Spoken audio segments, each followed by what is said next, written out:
Ginawang putik ang kapwa-artista.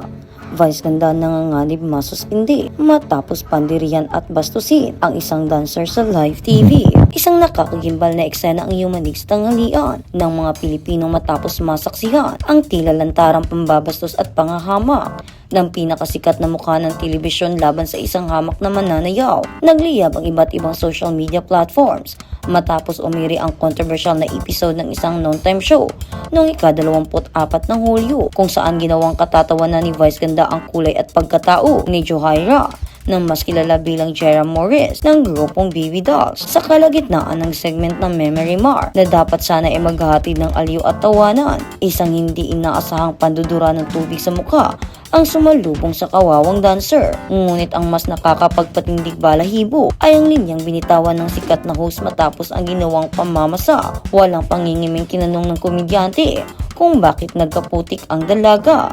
Isang lantarang patutsada sa natural na kulay ng balat nito na agad nagpaalab sa galit ng buong sambayanan. Hindi lamang simpleng asaran ang nakita ng mga manunood, kundi isang malinaw na anyo ng diskriminasyon at pang-aabuso sa kapangyarihan. Kumukulo ang dugo ng taong bayan nang mapansin ang pilit na pangiti at pagtawa ni Jera sa kabila ng lantarang pagpapahiya sa kanya sa harap ng milyon-milyong manunood. Napakalaki ng agwat sa antas ng dalawa, isang higanting haligi ng industriya laban sa isang ordinaryong empleyado na walang ibang magawa kundi lunukin ang iya upang mapanatili ang trabaho. Ang pisikal na pananakit sa pamamagitan ng pagbuga ng tubig sa mukha ay tinuturing ng marami bilang pinakababang uri ng pag-atake sa dignidad ng isang tao. Dagdag pa rito ang malisyosong paghahambing ng morenang balat sa puti, isang matagal ng sakit ng lipunan na pilit ibinabaon sa limot. Ngunit tila binubuhay muli ng mismong tao, inaasahang magpapalagana ng pagkakapantay-pantay. Dahil sa tindi ng skandalo, kinalampag ng mga galit ng netizen ang mga tanggapan ng movie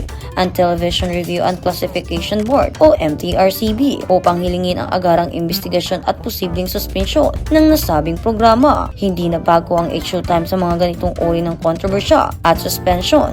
Ngunit ang lantarang isyu ng colorism at pisikal na pambabastos na ito ay nagtulak sa marami na kwestiyonin ang uri ng kaligayahang ipinapakain ng telebisyon sa masang Pilipino. Lumutang din ang isa pang video clip kung saan tila akmang mananakit pa ang host habang nakikipagpalitan ng maanghang na salinya sa dalaga, bagay na lalong nagpalubog sa imahe ng programa. Ang panawagan para sa mas mahigpit na regulasyon ay umalingaw-ngaw ngayon. Bitbit ang takot na baka tuluyan ng maging normal ang panlalait sa ngalan ng komedya kung hindi ito agad mapaparusahan. Sa gitna ng nagbabadyang pagpapasara mula sa programa, napilitang humarap sa kamera si Vice ganda noong ika-25 ng Hulyo upang maglabas ng pampublikong paghingi ng tawad bago matapos ang kanilang live broadcast.